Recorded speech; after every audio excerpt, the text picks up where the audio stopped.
Hai guys, apa kabar kalian semua? Semoga selalu baik-baik saja. Di video kali ini saya akan bercerita tentang sebuah film yang diangkat dari kisah nyata yang bercerita tentang seorang guru perempuan Palestina yang ditangkap oleh petugas kepolisian Israel tanpa mengetahui apa kesalahannya. Setelah disidang, ia dijatuhi hukuman 8 tahun penjara. Perjalanan hidupnya semakin sulit setelah mengetahui jika dia sedang mengandung anak pertamanya. Penasaran dengan kisahnya? Ini dia.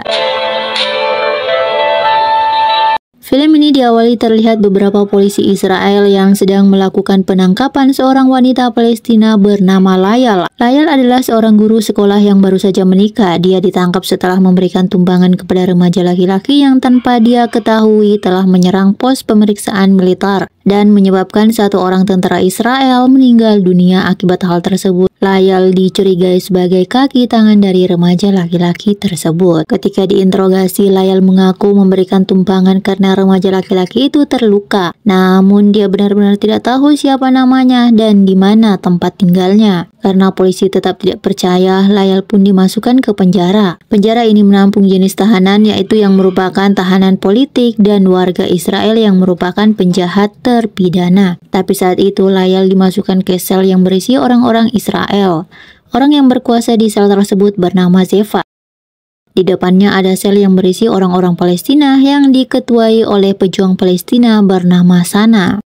Setiap pagi para tahanan akan dikeluarkan ke halaman semi terbuka dengan atap jaring besi dan kawat berduri. Di tempat itu para tahanan bisa bermain olahraga atau sekedar mengobrol dengan tahanan lainnya yang berbeda asal. Sehari setelah masuk penjara, Layal datang ke kantor kepala penjara untuk meminta izin bertemu dengan suaminya.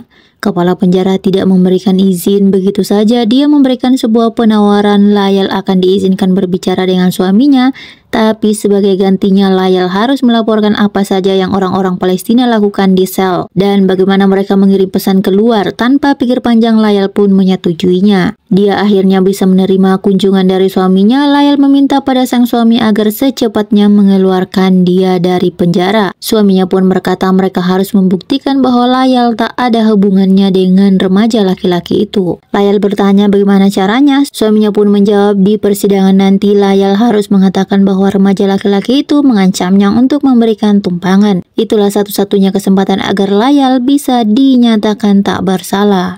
Singkat cerita, setelah waktu kunjungannya selesai dan Layal kembali ke selnya, dia terlibat perkelahian dengan teman satu selnya yang bernama Sulamit. Mereka berkelahi memperebutkan sebuah pensil.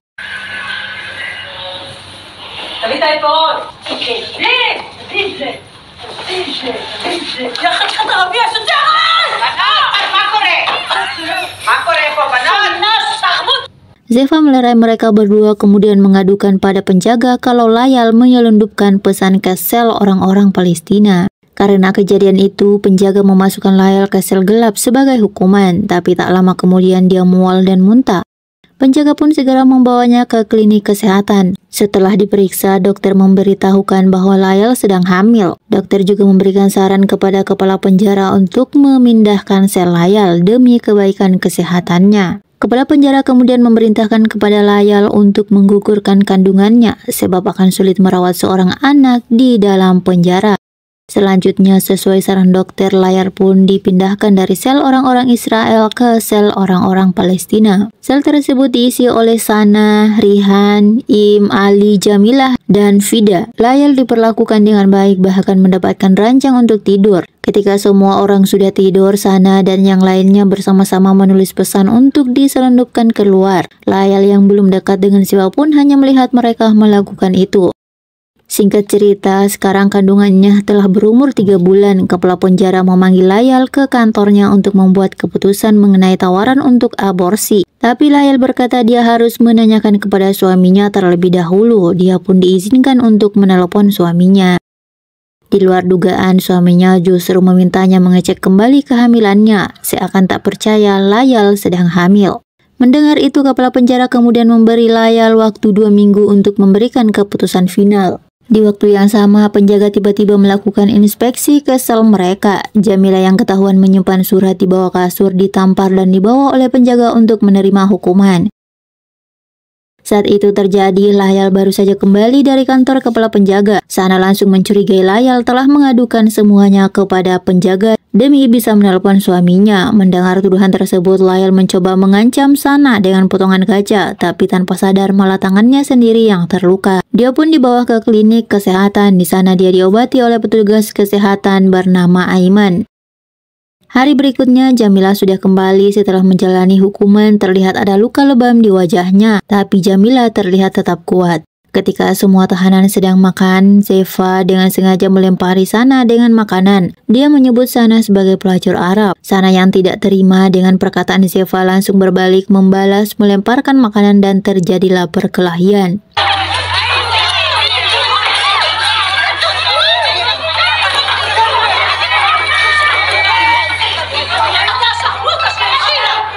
Mereka semua pun dibubarkan dan mungkin sebagian besar dari mereka belum sempat menghabiskan makanannya. Layal dan Rihan kembali ke sel dengan kesal karena baju mereka kotor terkena makanan. Layal berkata dia harus segera keluar dari penjara karena tidak mungkin memiliki bayi di tempat seperti ini. Rihan pun menanggapi Layal hanya perlu menjauhkan diri dari Sana dan Zefa yang selalu berbuat onar. Setelah itu Layal mendapat kunjungan dari ibunya yang membawa seorang pengacara bernama Rahel Steiner. Rahel berkata dia sudah berusaha segalanya tapi mungkin Layal akan sulit dilepaskan. Singkat cerita, persidangan untuk Layal akhirnya dilangsungkan. Dalam persidangan, Rahel mengatakan kepada hakim bahwa Layal baru saja menikah dan menginginkan anak, jadi tidak ada alasan untuk Layal terlibat dengan kasus berbahaya. Selain itu, tidak ada hal yang membuktikan Layal ada hubungannya dengan remaja laki-laki itu. Hakim kemudian bertanya pada Layal apakah remaja laki-laki itu memaksa atau mengancam Layal untuk memberikan tumpangan. Layal sebenarnya ingat pesan suaminya, tapi karena dia tidak bisa berbohong, dia pun menjawab bahwa dia tidak pernah diancam. Akhirnya hakim pun menjatuhkan hukuman 8 tahun penjara untuk Layal. Tak lama setelah itu, suami Layal datang berkunjung. Suaminya memberitahunya bahwa rumah mereka sudah digaris pita merah. Dia diberi waktu 48 jam untuk meninggalkan rumah. Selagi visanya masih bisa digunakan, dia hendak pergi ke Kanada. Katanya dia akan berusaha bisa mapan di sana dan mendapatkan rumah untuk mereka. Layal yang mendengar itu sangat tidak menyangka suaminya akan pergi jauh meninggalkannya di penjara. Tidak hanya akan meninggalkan, suaminya juga meminta Layal menggugurkan kandungannya. Namun Layal sudah membuat keputusan bahwa dia akan mempertahankan bayinya. Dia juga sudah tidak peduli suaminya akan pergi atau tidak. Setelah itu Layal pun memulai kehidupannya sebagai ibu hamil di penjara.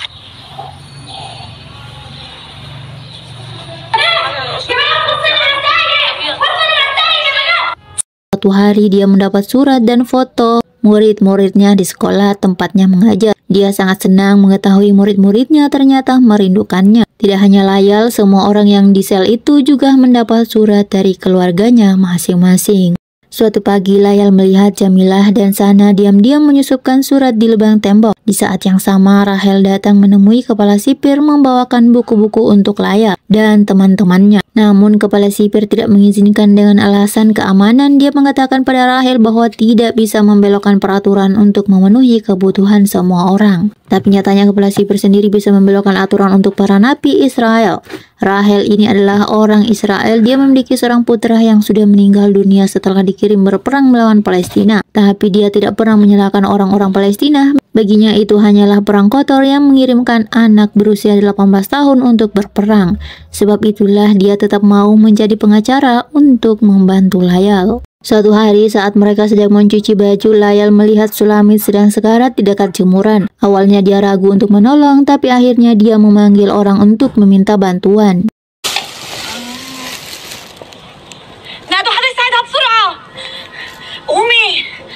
Singkat cerita, tibalah saatnya Layal melahirkan seorang bayi laki-laki tampan dan sehat dengan selamat. Bayi tersebut diberi nama Noir. Semua orang di penjara ikut merasakan kebahagiaan yang dirasakan Layal, kecuali Zefa yang justru menyebut Noir sebagai bayi teroris. Sekembalinya Layal, Im Ali, Rihan, Fia, dan Jamilah berebut ingin menggendong Noir. Beberapa hari selanjutnya, ibu Layal juga datang berkunjung untuk melihat cucunya. Ibunya berpesan agar Layal bisa kuat demi Noir. Dia sudah membawakan beberapa baju bayi, tapi penjaga tidak memperbolehkan barang apapun dari luar untuk masuk. Semua orang di sel mulai menikmati hari-hari mereka merawat Noir bersama-sama hingga tak terasa Noir sudah semakin besar.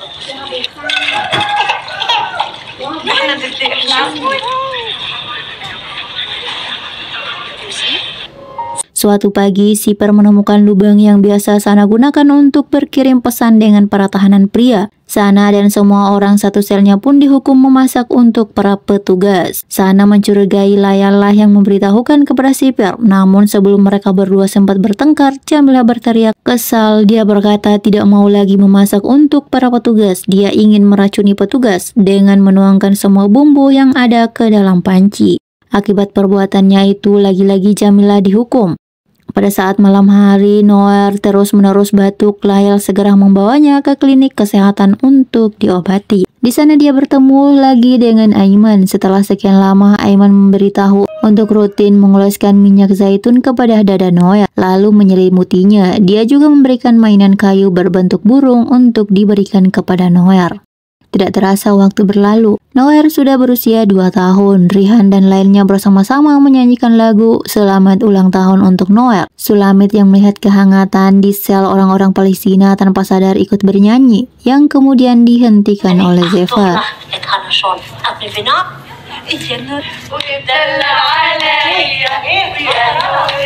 Suatu ketika saat waktunya sarapan, Sana melihat siaran berita mengenai penyerangan Israel ke Lebanon. Ratusan warga sipil Lebanon menjadi korban. Kota Beirut juga sudah dikepung, aliran listrik dan air sudah diputus. Untuk menghindari kegaduhan, petugas langsung mematikan televisi dan menyuruh mereka semua masuk kembali ke dalam sel. Di saat Sana dan orang-orang Palestina merasa gelisah melihat berita tersebut, Zefa dan para tahanan Israel justru kompak mengejek mereka. Akhirnya Sana dan para tahanan orang Palestina memutuskan untuk melakukan aksi mogok. Mereka akan mogok makan, mogok memasak untuk petugas, dan mogok untuk menjahit seragam bagi militer. Para penjaga menyalahkan Sana sebagai provokator aksi permogokan. Wajar saja begitu karena Sana adalah pejuang Palestina dari Lebanon. Dia juga sudah 15 tahun mendekam di dalam penjara. Ketika orang-orang Palestina mogok bekerja, Zefa dan teman satu selnya lah yang menggantikan melakukan semua pekerjaan itu. Saat Sulamit bertugas membersihkan ruang kepala penjara, diam-diam dia mengambil surat kabar lalu diberikan kepada Layal. Di dalam surat kabar diberitakan bahwa Israel melakukan pembantaian di Beirut dan menyerang Sabrah dan Satila, tempat keluarga Sana tinggal. Sana sangat terpukul setelah membaca beritanya. Dia meminta petugas melepaskannya agar dia bisa menghibur keluarganya. Namun tentu saja permintaannya tidak akan dikabulkan. Aksi protes oleh para tahanan orang Palestina semakin menjadi. Kepala penjara memerintahkan agar Layal dipisahkan dari teman-teman satu selnya agar tidak ikut memberontak. Layal dan Wer pun dipindahkan ke sel lain yang kosong. Tiba-tiba kepala penjara mendatanginya. Dia mengatakan bahwa sesuai aturan setelah berumur 2 tahun Noer harus keluar. Tapi dia akan mempertimbangkan lagi jika Layal berhenti dari aksi permogokan. Sulamit saat itu sedang bertugas mengantarkan makanan ke sel-sel. Dia pun memberikan roti dan sup kepada Layal. Layal menolak karena dia sedang ikut mogok makan, tapi Sulamit mengatakan dia memberikan makanan itu untuk Noer. Meskipun Layal mogok makan, tapi Noer tidak mungkin ikut mogok makan juga. Sulamit memberitahu kalau dia akan segera bebas beberapa hari lagi, jadi dia akan mengucapkan salam perpisahan pada Layal. Katanya dia tidak akan melupakan kebaikan Layal yang telah menolongnya saat sekarat. Sulamit kemudian memberikan titipan pesan dari Aiman. Di kertas dari Aiman tersebut tertulis kalau para tahanan laki-laki sudah mulai ikut melakukan aksi permogokan. Tak lama kemudian, Rihan dimasukkan ke sel yang sama dengan Layal. Rihan berkata dirinya dilarang menemui anaknya yang sedang sakit. Petugas melarang mereka menerima kunjungan sebelum berhenti melakukan aksi permogokan. Rihan pun mengajak Layal untuk berhenti mogok. Dia berkata Sana yang mengajak melakukan aksi permogokan tidak rugi apa-apa, tapi mereka berdua adalah seorang ibu yang tidak bisa mengabaikan anak mereka. Karena mendengar perkataan Rihan ada benarnya, akhirnya Layal pun setuju untuk berhenti mogok. Mereka berdua akhirnya mulai mengerjakan lagi tugas memasak bersama Zefa dan teman-temannya. Beberapa waktu kemudian Layal mendapat kunjungan dari suaminya yang sudah kembali dari Kanada. Suaminya datang dengan maksud untuk membawa Noer keluar dari penjara. Layal pun bertanya sejak kapan suaminya memikirkan Noer. Suaminya menjawab Noer adalah anaknya dan dia selalu memikirkan yang terbaik untuk Noer. Jawaban tersebut membuat Layal kesal mengingat dulu suaminya pernah meminta menggugurkan kandungannya. Selama bertahun-tahun suaminya pergi tanpa kabar, tanpa surat, tanpa kunjungan, tapi tiba-tiba muncul ingin menjemput Noer. Tentu saja Layal tak mau memberikan Noer pada suaminya.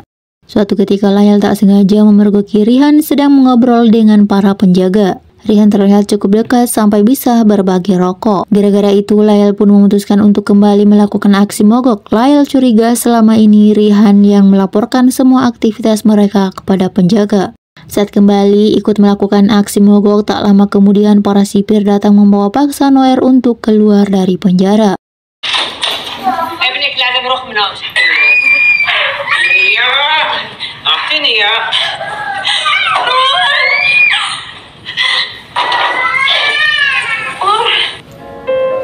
Tidak adanya Noer membuat Layal merasa sangat kesepian. Rihan kemudian datang ke selnya membawakan sebuah apel. Rihan berkata ingin mengucapkan salam perpisahan karena dia akan segera dibebaskan. Layal pun bertanya apa yang sudah Rihan katakan kepada para penjaga demi bisa dibebaskan. Rihan pun berpura-pura tidak mengerti apa yang Layal tanyakan. Layal kemudian berkata akan memberitahu Sana tentang apa yang Rihan lakukan, bahwa Rihanlah yang mengadukan semuanya kepada penjaga. Seketika itu juga Rihan langsung tersulut emosi. Dia mengancam Layal agar tidak memberitahu Sana. Pagi harinya ketika semua tahanan berkumpul di halaman, Layal benar-benar memberitahukan tentang Rihan kepada Sana. Rihan hendak menyerang Sana dengan pisau tapi untungnya berhasil digagalkan oleh Layal. Jamilah yang berlari mendekat kepada Rihan karena merasa marah tiba-tiba ditembak oleh petugas dan meninggal seketika.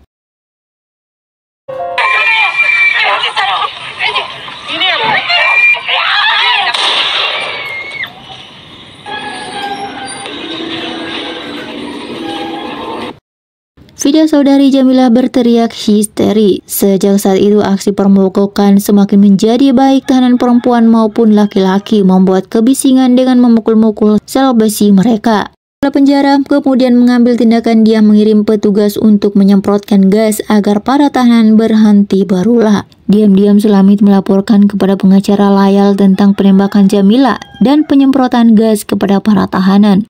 Rahel pun langsung datang ke kantor dan mengatakan kalau kepala sipir sudah gila. Singkat cerita, setelah penyemprotan gas, Layal terbangun di klinik kesehatan. Dia mendapatkan pesan dari Aiman. Katanya kelompok perlawanan berhasil menangkap 6 tentara Israel dan menuntut pembebasan para tahanan. Dan benar saja tak lama kemudian petugas mengumumkan beberapa nama tahanan orang Palestina yang akan dibebaskan. Di antara tahanan yang dibebaskan itu adalah Sana dan Imali. Sana berpesan pada Layal untuk memimpin perempuan-perempuan Palestina yang masih di dalam penjara. Layal melakukan tugasnya dengan baik dan terus menjalankan masa hukumannya hingga akhir waktu terus berjalan hingga akhirnya tibalah waktu Layal dibebaskan. Dia pun bahagia bisa kembali hidup bersama Noer dan ibunya. Sejak Januari 1948, Israel telah memenjarakan lebih dari 700.000 orang Palestina. Pada bulan November tahun 1983, sebanyak 4.765 tahanan Palestina dan Lebanon yang dibebaskan sebagai pertukaran dengan 6 tentara Israel yang tertangkap di Lebanon Selatan. Seperti itulah kisah tentang seorang perempuan Palestina yang ditangkap dan dimasukkan ke penjara Israel. Terima kasih dan sampai jumpa di alur cerita selanjutnya.